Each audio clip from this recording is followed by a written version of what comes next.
Israeli বিমান হামলায় রক্তে ভেসে যাচ্ছে গাজার পথঘাট। স্থানীয় হাসপাতাল ও চিকিৎসা সূত্র জানায় খাদ্য ও ওষুধ সংকট চরমে। জাতিসংঘ জানিয়েছে শিশুদের মধ্যে অপুষ্টি অস্বাভাবিক হারেও বাড়ছে।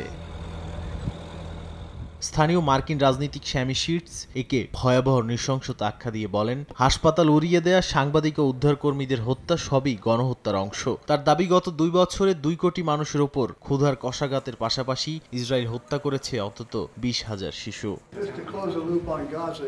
এদিকে প্রেসিডেন্ট ডোনাল্ড ট্রাম্প বলেছেন যুদ্ধের সমাপ্তি খুব শিগগিরই আসছে। সাংবাদিকদের সঙ্গে আলাপকালে তিনি এ দাবি করেন। 2 থেকে 3 সপ্তাহের মধ্যেই যুদ্ধের একটি চূড়ান্ত সমাপ্তি দেখা যাবে বলেও জানান। যদিও এর আগে ট্রাম্প একাধিকবার এমন আশ্বাস দিয়েছেন যা বাস্তবে রূপ নেয়নি।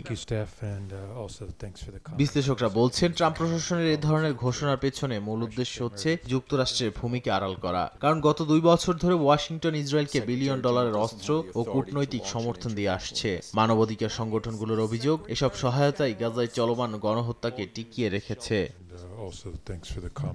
নাদিম মারজান, সময় সংবাদ।